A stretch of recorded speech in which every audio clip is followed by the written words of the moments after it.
कविता अपने माता पिता की बहुत लाडली थी। 3 बड़े भाइयों की बहन थी। कोई भी चीज मांगने पर उसी वक्त सामने हाजिर हो जाती। पूरे घर में रौब था उसका। पूरे परिवार और नौकरों पर राजकुमारी की तरह को चलाती थी कविता। स्कूल में भी बड़ा रौब था उसका।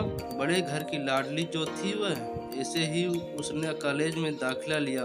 उसके हाट बाट बड़ी गाड़ी में आना जाना, हर दिन नया फैशन देखकर हर कोई उससे दोस्ती करना चाहता था।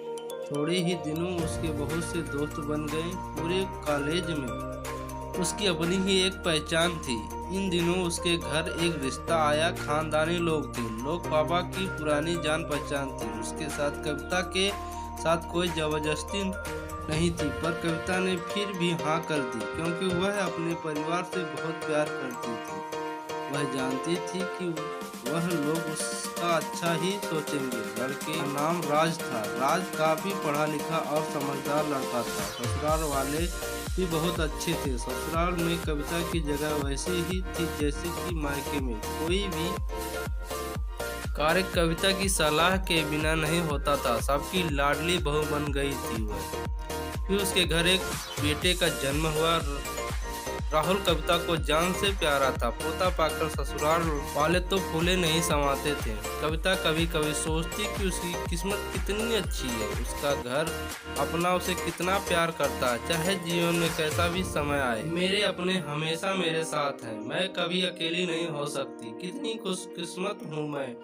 पर शायद कविता की खुशियों को उसकी अपनी ही नजर लग गई थी। एक दिन वह मायके जाने की जिद कर बैठी। राज को बहुत काम था, लेकिन वह फिर उसे ले गया। रास्ते में उसकी गाड़ी अन्य गाड़ी से टकरा गई। कविता, राज और राहुल बहुत बुरी तरह से जख्मी हो गए। काफी दिनों के इलाज के बाद राज और राहुल तो ठीक हो गए, लेकिन कविता पूरी तरह ठीक ना हो सकी। सर पर चोट लगने के कारण अपनी आंखों की रोशनी खो बैठी। वह कविता की किस्मत जैसे उल्टे पांव चलने लगी। मायके वाले कुछ दिनों तक उससे मिलने आते रहे। फिर कभी कभार फोन ही करके पूछ लेते कि अब कैसी हो। धीरे धीरे ये सिलसिला भी कम हो गया।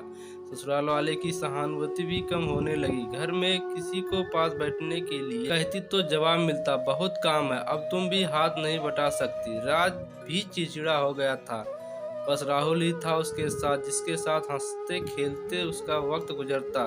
एक दिन कविता के हाथ से कुछ सामान गिर गया, जिसकी वजह से राहुल को हल्की सी चोट लग गई। कविता के सास ससुर ने राहुल को उससे अलग कर दिया कि कहीं उसके ना देखने की वजह से बच्चों को कोई नुकसान ना हो जाए। कविता अंदर से टूट चुकी थी।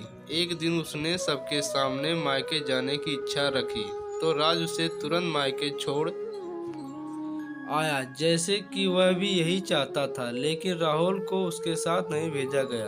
कविता कभी राहुल से दूर नहीं रही थी, पर अपनी कमी के कारण उसने ज्यादा बहस नहीं की। कविता को लगा कि वह 3-4 दिन वहां रहेगी तो थोड़ा हवा पानी बदल जाएगा, क्योंकि वह कितने दिनों से कहीं भी बाहर नहीं गई थी। घर वाले भी इतने दिनों बाद उसे देखकर इतने खुश होंगे। कविता के घर पहुंचने पर सब लोग बहुत खुश हुए। खाने में सब कुछ कविता की पसंद का ही बना था।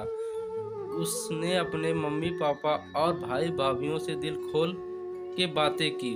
उसके छोटे छोटे बच्चे भी बुआ के साथ घुल मिल गए थे। रात को सोने के वक्त जब वह कपड़े बदलने लगी तो उससे पता चला कि उसका बैग तो बहुत भरा हुआ था। वह सब समझ गई।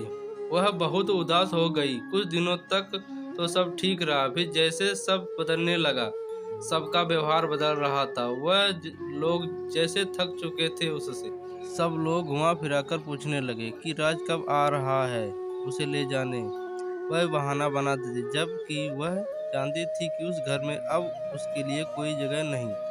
कविता से चलते वक्त कुछ ना कुछ नुकसान हो जाता। थोड़ी बहुत टोका टाकी उसे सुनाई देती, वह टाल देती। एक दिन उसके हाथ से लगकर एक कीमती फूलदान टूट गया। छोटी भाभी ने बहुत हंगामा मचाया। कविता के माता पिता रोज रोज के झमेलों से तंग आ गए थे। उन्होंने राज को खुद से फोन कर दिया। राज कविता को अपने घर ले गया। कविता को अपने परिवार वालों से ये उम्मीद न थी। जिस कविता के कहे बिना घर में एक पत्ता भी नहीं हिलता था, उस घर के लिए वह अब बोझ बन चुकी थी। राज के साथ ससुराल आते वक्त वह बहुत खुश थी, क्योंकि वह अपने घर जा रही थी, अपने जिगर के टुकड़े राहुल के पास। परंतु यह खुशी भी कुछ पल की ही थी। सारा बंदोबस्त पहले से ही किया हुआ था। कविता को सीधे ऊपर वाले कमरे में पहुंचा दिया गया। राहुल से दूर रहने की सख्त चेतावनी दी गई। एक कामवाली लता को उसकी जिम्मेदारी सौंप गई, जो उसके खाने पहनने जैसी जरूरतों का ध्यान रखती। कविता ज्यादातर चुप ही रहती, कभी कभी कामवाली लता से थोड़ा बतिया लेती। उसके जरिए राहुल का पता चल जाता। सबकी लाडली बेटी और बहू सबके लिए लाडली से बोझ बन चुकी थी।